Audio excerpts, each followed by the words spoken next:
എല്ലാ പ്രിയ സുഹൃത്തുക്കൾക്കും MRS ഇലക്ട്രോണിക്സിൻ്റെ പുതിയൊരു വീഡിയോയിലേക്ക് സ്വാഗതം. LG ടോപ്പ് ലോഡ് വാഷിംഗ് മെഷീൻ്റെ PCB ആണിത്. ഇത് DD ആണ്, ഡയറക്റ്റ് ഡ്രൈവിൻ്റെ. അപ്പോൾ എനിക്കിത് ഒരു 2 ആഴ്ച മുന്നേ സർവീസിന് വന്ന ഒരു ബോർഡാണ്. അന്നേരം ഇത് പവർ ഓൺ ആവില്ല. കാര്യം ഈ ഒരു മോഡൽസിന് ഏറ്റവും കൂടുതലും ഈ ഒരു മോഡൽസിന് ഉണ്ടാകുന്ന ഒരു കംപ്ലയിൻറ്റ് തന്നെയാണ്, റെഗുലറായിട്ടുണ്ടാകുന്ന കംപ്ലയിൻറ്റ് തന്നെയാണ്. മഴ സമയത്തുണ്ടാകുന്ന ഒരു തണുപ്പ്, ഈർപ്പം കൂടുതൽ അടിക്കുമ്പോൾ ഉണ്ടാകുന്ന ഒരു കംപ്ലയിൻ്റാണ് ഇതിനും വന്നത്. കാര്യം ഓണാവത്തില്ല. അപ്പോൾ ഇതിനകത്ത് എന്തുകൊണ്ടിട്ടാണ് ഇത് കൂടുതലും ഓണാവത്തതെന്ന് പറയുന്നത്, ഇതിൻ്റെ ഈ ഫ്രണ്ട് പാനലും ഈ ബാക്ക് പാനലിലും 2 MC ഉണ്ടാവും, കൺട്രോളിങ് യൂണിറ്റ്. ഇത് ഈ 2 കൺട്രോളിങ് യൂണിറ്റിനും ക്രിസ്റ്റലുകളുണ്ടാവും. ഈർപ്പം കൂടുതലായിട്ട് അടിച്ചു കഴിഞ്ഞാൽ ഈ ക്രിസ്റ്റൽ വർക്ക് ചെയ്യത്തില്ല. പിന്നെ കുറച്ച് നേരം നമ്മൾ ഇച്ചിരി ചൂടാക്കി അല്ലെന്നുണ്ടെങ്കിൽ വെയിലത്തേക്ക് എല്ലാം ചെയ്ത് കഴിഞ്ഞാൽ നോർമലി ഇത് വർക്ക് ചെയ്യും. നമ്മളിപ്പോൾ ഇന്ന് വർക്ക് ചെയ്തില്ല എന്ന് വെച്ച് കഴിഞ്ഞാൽ 2 ദിവസം കഴിഞ്ഞിട്ട് അല്ലെങ്കിൽ ഒരു ദിവസം കഴിഞ്ഞിട്ട് ഏറ്റവും നല്ല ഇച്ചിരി ചൂട് വെയിലത്ത് എല്ലാം വെച്ചിട്ടോ അല്ലെങ്കിൽ നല്ല രീതിയിലൊന്ന് ഹീറ്റാക്കിയിട്ടൊക്കെ ഒന്ന് ഉപയോഗിച്ച് കഴിഞ്ഞാൽ ഇത് ഓണാകും. അങ്ങനെയാണ് ഇതിൻ്റെ കംപ്ലയിൻറ്റ് ആദ്യം എനിക്ക് വന്നത്. ഞാൻ ഈ ഫ്രണ്ട് പാനലിൽ വരുന്ന ക്രിസ്റ്റൽ മാറി ഇത് റെഡിയാക്കി കൊടുത്തായിരുന്നു. ഇപ്പോൾ രണ്ടാമതും ഇത് ഓണാകുന്നില്ല എന്ന് പറഞ്ഞിട്ടാണ് വന്നിട്ടുള്ളത്. അപ്പോൾ ഇപ്പോൾ പിന്നെയും ഈ ക്രിസ്റ്റൽ ഇപ്പോൾ നമ്മൾ മാറ്റിയ ആ ക്രിസ്റ്റൽ തന്നെയാണോ പോയത് അല്ലെങ്കിൽ വേറെ എന്തെങ്കിലും കംപ്ലയിൻ്റ് ആണോ ഇല്ലയെന്ന് പെട്ടെന്ന് കണ്ടുപിടിക്കാം. അതിന് വേണ്ടിയിട്ട് എന്താ ചെയ്യേണ്ടതെന്ന് നമുക്ക് നോക്കാം. അപ്പോൾ ആദ്യം നമുക്ക് ഇതൊന്ന് രണ്ടായിട്ട് ഈ 2 പീസാക്കി എടുക്കാൻ പറ്റും. ഇത് ഈ ഒരു പീസിനെ നമുക്ക് പവർ PCB എന്നും ഇതിനെ ഡിസ്പ്ലേ PCB എന്നാണ് പറയുന്നത്. അപ്പോൾ ഈ ഡിസ്പ്ലേ PCBയിലും ഒരു MC ഉണ്ടാവും, പവർ PCBയിലും MC ഉണ്ടാവും. പവർ PCBയിൽ വരുന്ന MC എന്ന് പറയുന്നത് മെയിനായിട്ട് നമ്മുടെ മോട്ടോർ കൺട്രോൾ ചെയ്യാൻ വേണ്ടിയിട്ടുള്ള IPM-നെ കൺട്രോൾ ചെയ്യാനാണ് ഉപയോഗിക്കുന്നത്. ഡിസ്പ്ലേ PCB എന്ന് പറയുന്നത് ഈ ഡിസ്പ്ലേയിലുള്ള എല്ലാ കാര്യങ്ങളും നിയന്ത്രിക്കാൻ വേണ്ടിയിട്ടാണ് ഡിസ്പ്ലേയിൽ ഈ മൈക്രോ കൺട്രോളർ വരുന്നത്.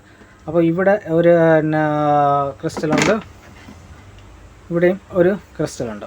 അപ്പോൾ ഈ ഒരു വർക്കിലോട്ട് പോകുന്നതിന് മുന്നേ നിങ്ങൾ ആദ്യമായിട്ടാണ് എൻ്റെ ഈ ചാനൽ കാണുന്നുണ്ടെങ്കിൽ മറക്കാതെ എൻ്റെ ചാനൽ സബ്സ്ക്രൈബ് ചെയ്യുക, കൂടെ ബെല്ലൈക്കനും കൂടെ അമർത്തുക. എങ്കിൽ മാത്രമേ ഞാൻ ഇടുന്ന ഇതുപോലുള്ള പുതിയ വീഡിയോസിൻ്റെ അപ്ഡേറ്റ് നിങ്ങൾക്ക് ലഭിക്കുകയുള്ളൂ. ഇതിൻ്റെ പവർ കൊടുക്കുന്നത് ഇവിടെയാണ്. ഇതിനകത്ത് ഇത് DD ആണ്, ഇൻവെർട്ടറാണ്. ഇതിൻ്റെ ഡ്രൈവ് മോട്ടറും അതുമല്ല ഇതിൻ്റെ ഇൻലെറ്റ് വാൾവ് എല്ലാം DC-യിലാണ് വർക്ക് ചെയ്യുന്നത്. 12 വോൾട്ട് DC-യിലാണ് വർക്ക് ചെയ്യുന്നത്. അപ്പോൾ ഇതിനകത്ത് പ്രത്യേകിച്ച് നമുക്ക് ഇവിടെ ഡ്രെയിൻ പമ്പിൻ്റെയോ മറ്റ് ഇൻലെറ്റിൻ്റെയോ കണക്ഷൻ വേറെ ഒന്നും ഉണ്ടാവില്ല. ജസ്റ്റ് ഇവിടെ പവർ കൊടുക്കുക. അതിൻ്റെയൊക്കെ ഈ ഡ്രെയിൻ പമ്പിൻ്റെയൊക്കെ കണക്ഷനൊക്കെ ഈ ഒരു പോർട്ടിലാണ് വരുന്നത്. ഇവിടെ തന്നെയാണ് പ്രഷർ സെൻസറിൻ്റെത് വരുന്നത്. ഈ ഒരു പോർട്ട് എന്ന് പറയുന്നത് ഡോർ സ്വിച്ച് എന്നാണ് വരുന്നത്. ചില മോഡൽസുകളിൽ ഈ ഫ്രണ്ട് പാനൽ അല്ലെങ്കിൽ ഈ ഒരു ഫ്രണ്ട് PCBയിൽ തന്നെ ഇതിൻ്റെ സ്വിച്ചിൻ്റെ കണക്ഷൻ വരും. ഇവിടെ നിന്ന് നേരെ ഒരു വയർ, 2 വയറിട്ട് ഇവിടെ ഒരു സ്വിച്ച്, നല്ല റീഡ് സ്വിച്ച് എന്ന് പറഞ്ഞിട്ട് ഇവിടെ കൊടുത്തിരിക്കും.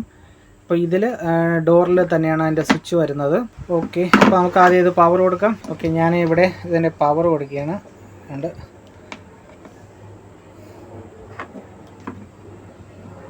ഓക്കെ, ഇവിടെ പവർ കൊടുത്തിട്ടുണ്ട്. അപ്പോൾ നമുക്കിതിലൊന്ന് പവർ ഓൺ ചെയ്ത് നോക്കാം. അപ്പോൾ ഞാൻ പവർ ഓൺ ചെയ്യാണ്. പവർ ഓൺ ചെയ്യുന്ന സമയത്ത് നമുക്കിവിടെ ഒരു ചുവന്ന LED കത്തിയിട്ട് അങ്ങ് ഓഫായിപ്പോയി.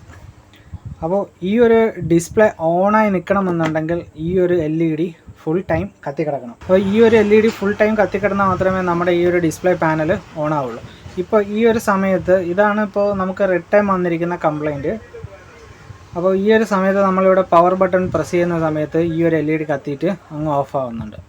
അപ്പോൾ അതിൻ്റെ ഒരു ഇൻഡിക്കേഷൻ എന്ന് പറയുന്നത് നമ്മുടെ ഡിസ്പ്ലേ പാനൽ ഓക്കെയാണ്, ഡിസ്പ്ലേ പാനൽ വർക്കിംഗ് കണ്ടീഷനാണ്. ഇപ്പോൾ പ്രശ്നം വന്നിരിക്കുന്നത് പവർ ബോർഡിലാണ്. അപ്പോൾ പവർ ബോർഡിനകത്താണ് നമുക്ക് വർക്ക് നടക്കേണ്ടത്. അപ്പോൾ ഡിസ്പ്ലേ പാനൽ കംപ്ലയിൻ്റ് ഉണ്ടെങ്കിൽ ആ LED കത്തത്തില്ല. ഈ നമ്മൾ പവർ ബട്ടൺ പ്രസ് ചെയ്യുന്ന സമയത്ത് ആ LED കത്തത്തില്ല. അപ്പോൾ ആ LED കത്തുന്നത് കൊണ്ടിട്ട് നമുക്കിവിടെ ഈ ഡിസ്പ്ലേ പാനൽ കംപ്ലയിൻ്റ് ഇല്ല. അപ്പോൾ ഈ MCU വർക്കിംഗ് ആകുന്നില്ല.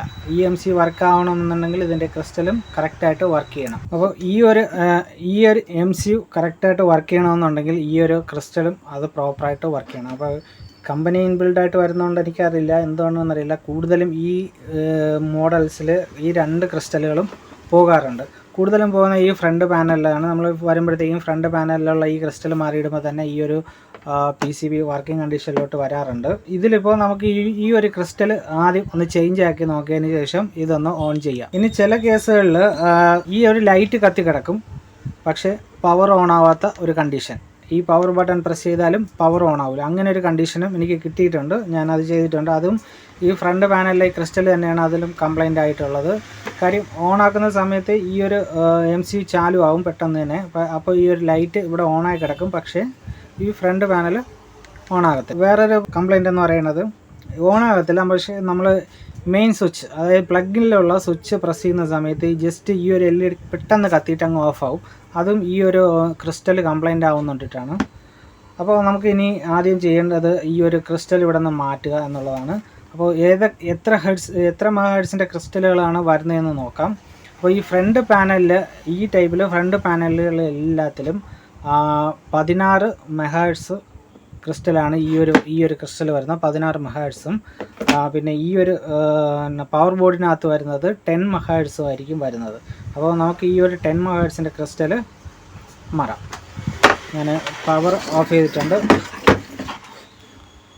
അപ്പോൾ ഇതിന് വേണ്ടിയിട്ട് നമുക്ക് അടിഭാഗം കട്ട് ചെയ്യണമെന്നോ അങ്ങനെയൊന്നും ഉള്ള ഒരു കാര്യമില്ല. ഇവിടുത്തെ ഈ ഒരു വാക്സ് കോട്ട് എടുത്ത് കളഞ്ഞിട്ട് ഈ ക്രിസ്റ്റൽ പൊട്ടിച്ച് കളയുക. അപ്പോൾ ഈ ക്രിസ്റ്റലിൽ മോഡൽസ് മാറുന്നതിനനുസരിച്ചിട്ട് ചിലപ്പോൾ ഈ ഒരു ക്രിസ്റ്റലിൽ മാറ്റം വരാം. അപ്പോൾ ഈ ക്രിസ്റ്റൽ പൊട്ടിക്കുന്നതിന് മുന്നേ നമുക്ക് ഇതിനകത്തുള്ള എത്ര ഹെഡ്സാണ്, എത്രയാണ് അതിൻ്റെ നമ്പർ എഴുതിയിരിക്കുന്നതെന്ന് നോക്കിയിട്ട് വേണം നമുക്കിത് ഇളക്കിയെടുക്കാൻ. അപ്പോൾ ഈ ഒരു ക്രിസ്റ്റൽ എങ്ങനെ ഇളക്കിയെടുക്കാമെന്ന് നോക്കാം. ആദ്യം ഈ ക്രിസ്റ്റലിൻ്റെ ഈ ഇത്രയും സൈഡിലുള്ള വാക്സ് എടുക്കണം. നമ്മൾ എന്തെങ്കിലും ഇട്ട് കുത്തി ഇങ്ങനെ വാക്സ് എടുക്കാം.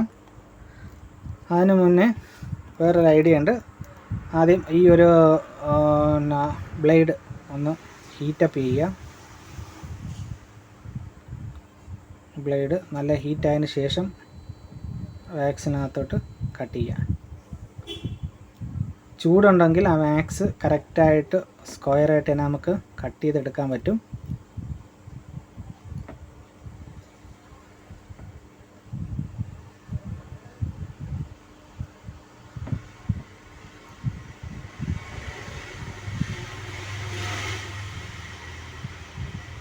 ഓക്കെ, ഇപ്പോൾ സ്ക്വയറായിട്ട് ഞാനത് കട്ട് ചെയ്തിട്ടുണ്ട്. ഇങ്ങനെ സ്ക്വയറാക്കി കട്ട് ചെയ്യണത് എന്തിനാണെന്ന് വെച്ച് കഴിഞ്ഞാൽ, നമ്മളിപ്പോൾ അല്ലാണ്ട് നമ്മളിത് കുത്തി ഇളക്കാൻ നിന്ന് കഴിഞ്ഞാൽ ഒരു കൃത്യമായിട്ടുള്ള അളവില്ലാതെ കൂടുതലായിട്ട് ഇളകി പോകാനുള്ള സാധ്യതയുണ്ട്. ഇതാകുമ്പോഴത്തേക്ക് നമുക്ക് ആവശ്യമുള്ള ഏരിയ മാത്രം ഇളകി വരത്തുള്ളൂ. പിന്നെ അകത്തോട്ട് ഈ ഒരു സ്ക്രൂ ഡ്രൈവർ കയറ്റുന്ന സമയത്ത് നമുക്ക് ഒന്ന് സൂക്ഷിക്കേണ്ട കാര്യം, SMT കമ്പോണൻറ്റുകളുണ്ട്, അതിൽ തട്ടിക്കഴിഞ്ഞാൽ അത് ഇളകിപ്പോവും. പിന്നെ അത് കണ്ടുപിടിച്ച് നമ്മൾ ഒട്ടിക്കേണ്ടിയെന്നുള്ള അവസ്ഥയുണ്ടാവും. ഇപ്പോൾ കണ്ടോ, കൂടുതലായിട്ടൊന്നും ഇങ്ങനെ കുത്തി ഇളക്കുമ്പോൾ ഇളകി പോകുന്ന ആ ഒരു രീതിയില്ല. നമ്മൾ എത്ര കട്ട് ചെയ്യുന്നുണ്ടോ അത്രയും സൈഡ് മാത്രം ഇളകി വരും. ബാക്കി എല്ലാ സൈഡും വാക്സ് കോട്ടിങ്ങിൽ പ്രശ്നങ്ങളൊന്നും ഇല്ലാണ്ട് ഇരിക്കും. ഇനി ചെയ്യാന്ന് വെച്ച് കഴിഞ്ഞാൽ ഇത് എത്ര ഹെഡ്സ് ആണെന്നുള്ളത് ചെക്ക് ചെയ്യുക എന്നുള്ളതാണ്. ഇവിടെ 100 കൊടുത്തിരിക്കുന്നത്. അപ്പോൾ ഇത് കാണാൻ പറ്റുന്നുണ്ടല്ലോ, 1 സ്റ്റാർട്ട് ചെയ്യണം. 1 0 0 0 0. അപ്പോൾ 10 മെഗാഹെർട്സിൻ്റെ ക്രിസ്റ്റലാണ് ഇതിനകത്ത് വന്നിരിക്കുന്നത്. അപ്പോൾ ഇത് 2 രീതിയിൽ നമുക്കിത് സോൾഡർ ചെയ്ത് വയ്ക്കാം. ഒന്ന്, ഇത് പൊട്ടിച്ച് കളഞ്ഞിട്ട് ഇത് മൊത്തത്തിൽ അങ്ങ് പൊട്ടിച്ച് കളയുക. പൊട്ടിച്ച് കളഞ്ഞിട്ട് അപ്പോൾ ഈ ലെഗ് കിട്ടും. ആ ലെഗിൽ നമ്മൾ പുതിയൊരു ക്രിസ്റ്റൽ സോൾഡർ ചെയ്ത് പിടിപ്പിക്കുക. അല്ലെന്നുണ്ടെങ്കിൽ നമ്മൾ പൊട്ടിച്ച് കളഞ്ഞതിന് ശേഷം ആ ലെഗ് ഊരിയെടുത്തതിന് ശേഷം നമുക്ക് തിരിച്ച് അതേ കണക്ക് സെറ്റ് ചെയ്യാവുന്നതാണ്. ഓക്കെ, അപ്പോൾ ഞാനിത് ഈ ഒരു ക്രിസ്റ്റൽ ഇവിടെ നിന്ന് ഇങ്ങനെ പൊട്ടിക്കുകയാണ്. പ്ലെയർ ഇട്ട് ജസ്റ്റ് ഒന്ന് പ്രസ് ചെയ്ത് കൊടുത്താൽ മതി. ഇതങ്ങ് പൊട്ടി ഇതായിപ്പോൾ.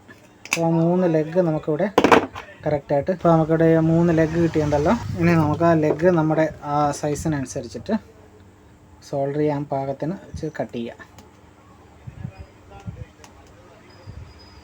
ഇനി നമുക്ക് പുതിയൊരു 10 മെഗാഹെർട്സിൻ്റെ ക്രിസ്റ്റൽ, ഇത് 10 മെഗാഹെർട്സിൻ്റെ ക്രിസ്റ്റലാണ്.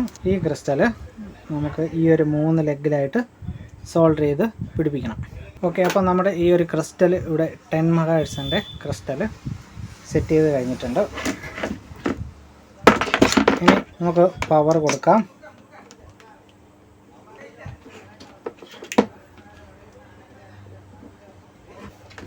ഓക്കെ, ഞാൻ പവർ അപ്ലൈ ചെയ്ത് കൊടുത്തിട്ടുണ്ട്. ഇനി പവർ ഓൺ ചെയ്യണം. പവർ ഓൺ ചെയ്തപ്പോഴത്തേക്കും ഈ ഒരു ലൈറ്റ് സ്റ്റഡി ആയിട്ട് കത്തി നിൽക്കുന്നു, ഓഫായിട്ടില്ല. ഇനി ഞാൻ ഈ ഒരു പവർ ബട്ടൺ പ്രസ് ചെയ്ത് കഴിഞ്ഞാൽ ഇത് ഓണായി. അപ്പോൾ ഈ ഒരു രീതിയിലുള്ള കംപ്ലൈൻറ്റുകൾ, അതായത് നമുക്ക് ഇതിലുള്ള കൂടുതലും ഇതിനകത്ത് ഈ ഓണാകാതിരിക്കുന്ന പ്രശ്നങ്ങളെ കുറിച്ചിട്ട് ഈ ഒരു LED-യുടെ ആ ഒരു ഫങ്ഷൻ വെച്ച് തന്നെ നമുക്കിതിനകത്ത് ഐഡൻറ്റിഫൈ ചെയ്യാൻ പറ്റും. അത് നമ്മൾ ഒരുപാട് ഇങ്ങനെ വർക്ക് ചെയ്ത് വരുമ്പോൾ തന്നെ നമുക്ക് പെട്ടെന്ന് ഇത് ഐഡൻറ്റിഫൈ ചെയ്യാൻ പറ്റും. ഇത് ഇന്ന ക്രിസ്റ്റലിൻ്റെ കംപ്ലൈൻറ്റ് കൊണ്ടിട്ടാണ് ഇതിങ്ങനെ സംഭവിക്കണതെന്ന്. ഓക്കെ, ഇനി ഈ ലൈറ്റ് ഒന്നും കത്തുന്നില്ല, ഓൺ ചെയ്യുമ്പോൾ പോലും ഒരു സ്പോട്ട് ബിൽഡിംഗ് ഇല്ലെന്നുണ്ടെങ്കിൽ ആദ്യം ക്രിസ്റ്റലല്ല നോക്കേണ്ടത്, ആദ്യം ഇതിനകത്തുനിന്ന് 5 വോൾട്ട് റെഗുലേറ്റ് ആവുന്നുണ്ടോ എന്നാണ് ചെക്ക് ചെയ്യേണ്ടത്. അപ്പോൾ ഈ 5 വോൾട്ട് ചെക്ക് ചെയ്യണം, ഈ പവർ സപ്ലൈ ചെക്ക് ചെയ്യുന്ന ഒരു മെത്തേഡും കൂടി ഇതിനകത്ത് വരുന്നുണ്ട്. പവർ സപ്ലൈയിൽ എന്തെങ്കിലും ഇഷ്യൂ ഉണ്ടെങ്കിലും ഈ ഒരു PCB ഓണാകത്തില്ല. അപ്പോൾ നമുക്കിപ്പോൾ ഈ ഒരു PCB ചെറിയൊരു ആ ഒരു ക്രിസ്റ്റലിൻ്റെ കംപ്ലൈൻറ്റ് മാത്രമേ ഉള്ളൂ. അപ്പോൾ അത് മാറി റെഡി ആയിട്ടുണ്ട്. അപ്പോൾ ഈ ഒരു രീതി എല്ലാവരും ഫോളോ ചെയ്യണമെന്നുണ്ടെങ്കിൽ നിങ്ങൾക്ക് ഈ ഒരു PCB പെട്ടെന്ന് തന്നെ റെഡിയാക്കാൻ, ഈ പവർ ഇല്ലാതെ വരുന്ന PCBകൾ പെട്ടെന്ന് തന്നെ റെഡിയാക്കാൻ സാധിക്കും.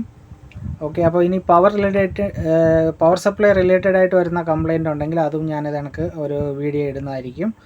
അപ്പോൾ ഈ വീഡിയോയിൽ നമുക്ക് അറിഞ്ഞിരിക്കേണ്ട കുറച്ച് കാര്യങ്ങളെക്കുറിച്ചാണ് ഞാൻ പറഞ്ഞത്. അപ്പോൾ ഞാൻ ഈ പറഞ്ഞ കാര്യങ്ങൾ നിങ്ങൾക്ക് മനസ്സിലായെങ്കിൽ മറക്കാതെ എൻ്റെ ഈ ചാനൽ സബ്സ്ക്രൈബ് ചെയ്യുക. Thank you for watching my videos.